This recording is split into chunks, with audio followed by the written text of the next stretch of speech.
Hello, welcome back to another episode of Breaking Balls Breakdown.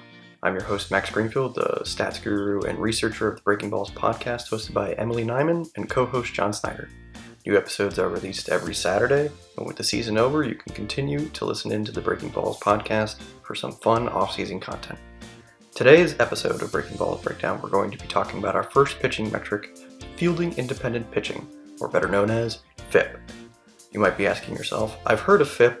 I've heard David Cohn talk about it on the Yankee games, but I don't really understand what it is. Well, you're in the right place because we're going to discuss what FIP is. FIP is when we look at just strikeouts, walks, and home runs and see how a pitcher fares in limiting walks, home runs, and how many strikeouts they get. The objective of FIP is sort of to take the defense out of it.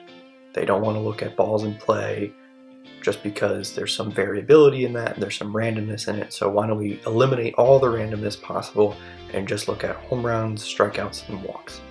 So the point of FIP is to sort of limit the amount of variables that we look at to better determine how good a pitcher is. So how is FIP calculated? You can see the formula for FIP here on your screen. There's a constant that's calculated every single year based off of the league stats, and then we look at strikeouts, home runs, and walks, like I said. So the advantage of FIP is that it is a little bit more telling of a pitcher's true talent level than ERA. ERA is a very flawed stat because if a ball is hit down the third base line and the third baseman fields it and then stumbles a bit, throws to first and doesn't get the out, the scorer might rule that a hit. While in reality, that probably should have been an error. That works against the pitcher's ERA, making it kind of flawed. There are examples throughout baseball throughout the year where the scorer might rule things a hit when it probably should have been an error, and then the runner scores and it reflects worse on the pitcher's ERA. Over a multitude of seasons, these things sort of stabilize out and an ERA of a pitcher is more reflective of their true talent. But in a one season, there's too much flukiness and variability in it, so that's why we have a metric like FIP.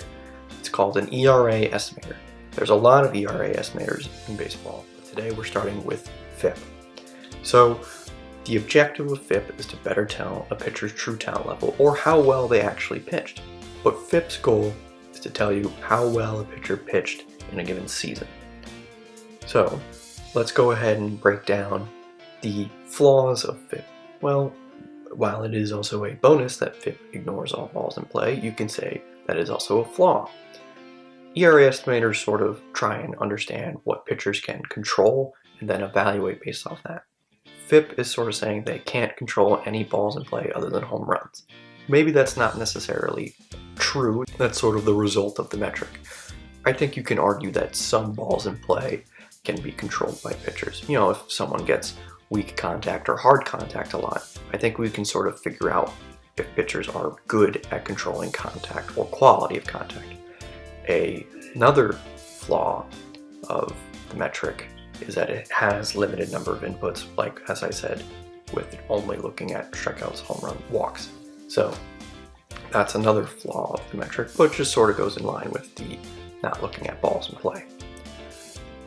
The advantage of the metric is it is much better at predicting future ERA and a better evaluation of true talent level than ERA. So that's sort of the advantage of FIP. So let's sort of look at a general scale of FIP. It's on the same scale as ERA. So as you can see here on your screen, that a very good ERA will be a very good FIP. So anything under 3 should be a good FIP. Anything in between the 3 to 3.5 is solid FIP, your solid starting pitcher. 3.5 to 4 is you're approaching average. So looking at the leaderboards for pitching stats in 2020, let's take a look at the top 5 in FIP in 2020. First was Shane Bieber. Much to no surprise, he would likely win the American League Cy Young Award and was the best pitcher in baseball in 2020. Next is Yu Darvish, who is a finalist, or finished in the top 3, I should say. The finalist term is stupid. He finished in the top 3 in Cy Young voting in the National League. Third is Jacob deGrom of the Mets. He had a sub-2 FIP in 2018, his historic 2018 season, one of the lowest FIPs of all time in a season. Fourth is Dinelson Lamet, the ace of the San Diego Padres, who, if you are paying attention, is going to be very good one day. He could win a Cy Young. Dinelson Lamet hype train. And fifth was the pitcher for the Reds you might not be expecting Luis Castillo, not Trevor Bauer. Trevor Bauer did not have a top 5 FIP. What we're going to end on is sort of the discussion of, well, if someone has a higher FIP than ERA or a lower FIP than ERA, what does that mean? What it might mean is that going forward, we might say that their ERA might raise.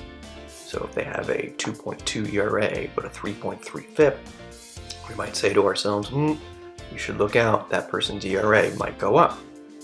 If they have a 3.4 ERA but a 2.5 FIP, sort of the opposite, right? It's a predictor, but it is a good metric of what a pitcher did in a given season as well. But these are meant to be more predictive stats because they're supposed to tell you what they might do going forward. It doesn't always work out like that. They're not perfectly predictive. No stat in baseball is. Don't treat it like that. But if somebody has a higher FIP than ERA, we should be aware of the possibility that their ERA may increase. Some pitchers consistently outdo that. Some pitchers over time consistently have higher ERAs and FIPs. Tom Glavine is an example. His career FIP is well above his career ERA. That happens sometimes. Also, some pitchers consistently underperform. Some people will have a low FIP but a high ERA. That happens as well. The main thing that we have to keep in mind is that there are other factors we have to consider. Just because someone has a higher FIP than ERA doesn't mean that their ERA is always going to go up, right? It's not perfectly predictive. There are other factors. Someone could have a high FIP just because they give up a lot of home runs. Garrett Cole gives up a lot of home runs, so his FIP was a little higher.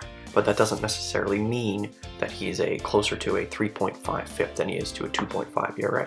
I would tell you that he's probably closer to that 2.5 ERA just because the ability to give up home runs or the limitation of home runs is a little bit random. It has some variability in it.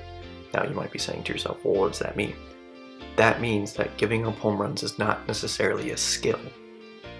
Some pitchers are good about not giving up home runs. That doesn't necessarily mean that they are, have that talent of not giving up home runs. The ability to give up hard contact and weak contact, now that's a different discussion. And if you give up a lot of hard contact, you should be giving up more home runs. Overall, I think FIP is good to use and tell you how a pitcher pitched in a given season, and also just another tool in the tool bag to use to tell you how they might pitch in the future. We will get into other ERA estimators in the future that maybe do a better job than FIP at telling you how someone did in a given season or how they might do moving forward. But overall, I think FIP does the job that it's meant to. It's meant to better predict ERA, which it does. It's also meant to tell you closer to their true talent level. Another aspect to consider with FIP is that there's FIP minus available on Fangraphs. It's just FIP adjusted to league. So if someone plays in a more pitcher-friendly park or plays against weaker opponents, right, we sort of adjust to that, and that's what we're looking at.